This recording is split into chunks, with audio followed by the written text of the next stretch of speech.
All right, welcome in. We always like to take these deep dives together. Yeah. And today we're going to be diving into compounding. Okay.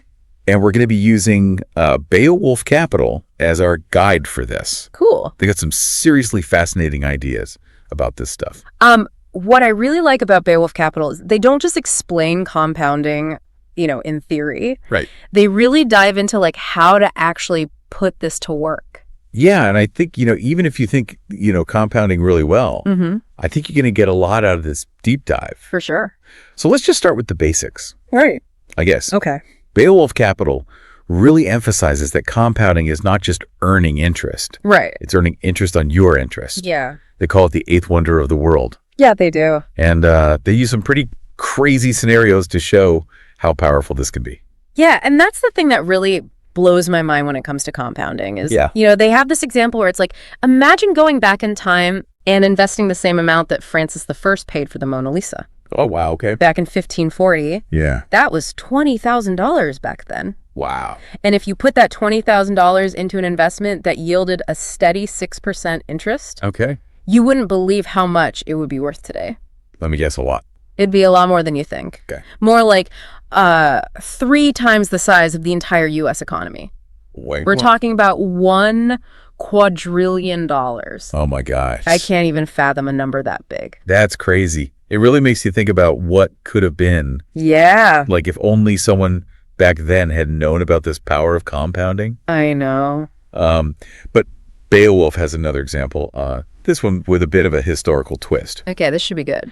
They use the cost of Christopher Columbus's voyage. Oh, wow. Okay. Which was about $30,000 in 1492. Okay. And they imagined investing that at a 4% interest rate.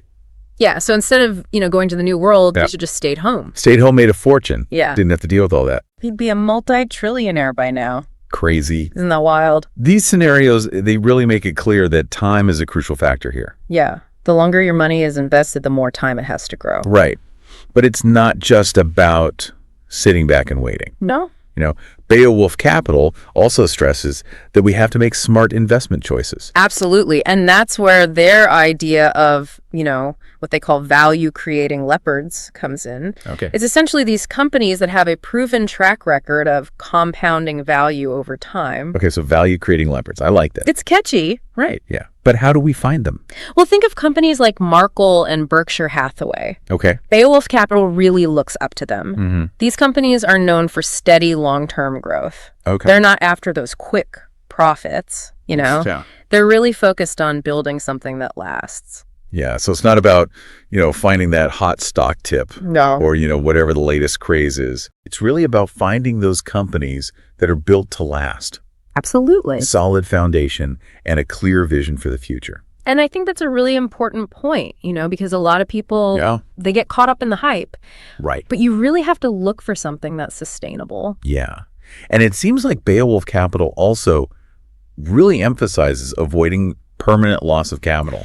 Yes. And they have this cautionary tale about a hedge fund called LTCM. Okay. And they were doing phenomenally well. Okay. Compounding at a rate of 40% annually. Wow. Sounds pretty good. It does sound good. I got a bad feeling about this. Well, their success was basically built on leverage. Okay. So they were borrowing heavily to amplify those returns. Oh, boy. And for a while, it worked brilliantly. Okay. But then markets shifted. Oh, no. Things went south. Okay. And because they were so leveraged, it just all came crashing down. So it's like the higher you climb, the harder you fall. Exactly. Ouch. And it illustrates a point that Bwolf Capital emphasizes. Okay.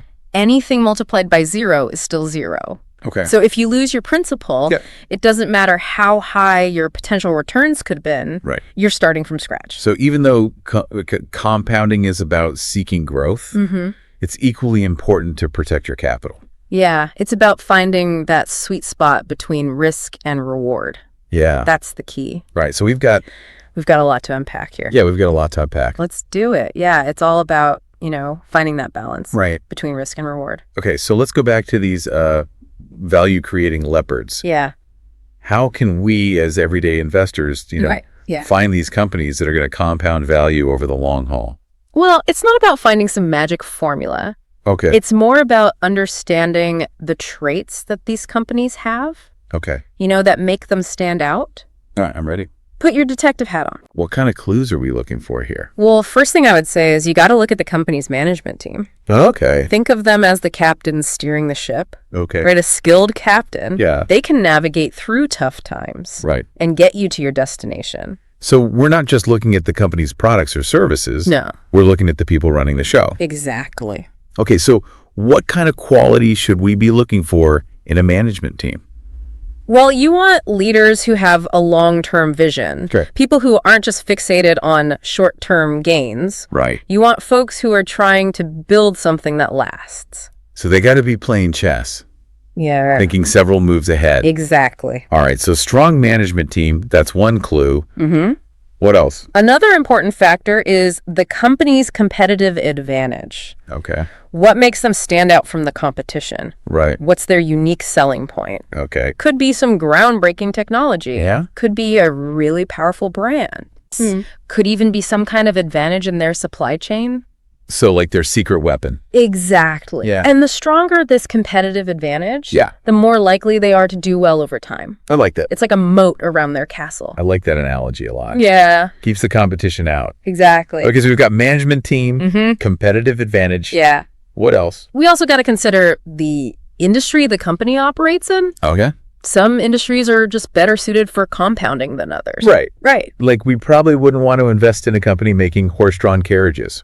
Probably not a good idea. No matter how great their management team is. Exactly. You want to look for industries that are hard to break into. Okay. High barriers to entry. So it's not easy for competitors to just jump in. Right. And ideally, you want industries that have long-term growth potential. Okay. So even if a company has a great management team Yeah. and a strong competitive advantage, if they're in a dying industry, that's not good. No, not ideal. Okay. So management competitive advantage industry.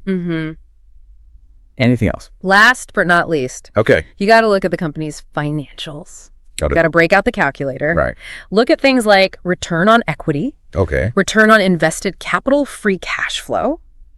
What are these telling us? Basically, these metrics give us insights into how well the company is using its resources Okay. to generate profits and create value. So it's not just about how much money they're making, Yeah.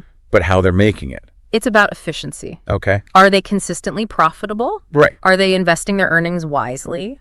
This is getting pretty in-depth. It is, but it's important to dig deep, Okay. especially when we're talking about long-term investing. Right, because we're in this for the long haul. Exactly. So we've got a lot of homework to do here Yeah. to find these value-creating leopards. It's like detective work, Right. but it's worth it. Okay, so Yeah. we find these amazing companies. How do we know we're making the right choices? Right. Is there anything we could do to reduce the risk? That's the question, isn't it? Yeah. How do we manage the risk?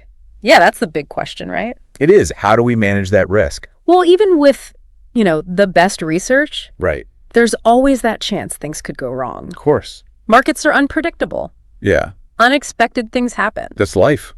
Exactly. So how do we deal with all that uncertainty? Well, luckily, there are strategies we can use Okay, good. to help mitigate that risk. Okay. And one of the most fundamental principles is diversification. Okay. Yeah. Don't put all your eggs in one basket. Exactly. I've heard that one before. But how do we actually apply that? Right. In investing. It means spreading your investments Okay. across different asset classes, industries, even geographic regions. So don't bet it all on one company, Exactly. no matter how much we love them. Right. Even if you think they're the next big thing. Don't limit ourselves to a single sector, even if it seems hot right now. And don't be afraid to look beyond our own borders Okay. for those investment opportunities. So it's really about creating a safety net Yeah. for our portfolio. Exactly. Okay. So diversification is key. What else? Another thing is you have to understand your own risk tolerance. Okay. How much volatility can you actually handle? Emotionally and financially. Oh, Okay. can you stomach those big swings in the market? I don't know about that. Or do you prefer a more steady ride? I think I'm more of a steady ride person. And that's totally fine. Okay. There's no right or wrong answer here. Right. It's about aligning your investment strategy with your comfort level. So if you're someone who's risk averse, Yeah. you might want to focus on, the more conservative stuff. Like bonds, Bonds. blue chip stocks. Okay. If you're more comfortable with risk, Yeah. you could go for those growth stocks or emerging markets. It's all about finding that right balance. Pick you. Yeah. Exactly. Okay, so risk tolerance. What else should we be thinking about? Asset allocation. Okay. That's where we divide our investment portfolio Okay. among different asset classes. Like stocks, bonds, real estate. Exactly. So it's like a recipe Yeah, for our portfolio. it is. We need the right ingredients. To get the flavor and consistency we're looking for. Okay, and the ideal asset allocation. Yeah, It depends on a lot of factors, right? exactly, like your risk tolerance, Right. your time horizon, your goals. And like a younger investor with more time, Yeah, they might put more into stocks, makes sense. even though they're more volatile. Historically higher returns Right. over the long run. And someone nearing retirement, Yeah, they might prefer bonds. less volatile, Okay. but maybe not as much growth potential. So asset allocation is key to tailoring that strategy Yeah, for you. absolutely. But is that it? Well, not quite. Okay. You also want to regularly review Okay. and rebalance that portfolio. Because things change. Life throws curveballs. They do. Or markets go up and down. Yep. Your goals might change So we need to make adjustments. to stay aligned Okay. with your situation. But with all this talk about risk, Yeah, it's easy to get scared, it is. about losing money. Right. How do we stay focused on that long-term potential? That's where patience and discipline come in. Okay. Remember, compounding, it's a gradual process. Right. It takes time. It's a marathon, Yeah. not a sprint. Exactly. So don't get distracted. By those short-term market swings. Or emotional reactions. Stick to the plan. Stay the course. Let compounding do its thing. Easier said than done. It is, but it's crucial. So much easier to react. Right. But we got to resist that urge. Tune out the noise. Focus on the long game. Okay, so to sum it all up, Yeah. compounding, incredibly powerful. For building wealth over time. The wealth, So we got to be smart. about managing that risk. Understand our own risk tolerance. And be patient. Patience is key. It really is. Well, this has been a fantastic deep dive into the world of compounding. We've covered a lot. Bwolf Capital. Great guide. Some really fascinating ideas Hopefully everyone feels inspired. to start their own journey. We'll continue it. Exactly. Until next time. Happy compounding, everyone. Happy compounding.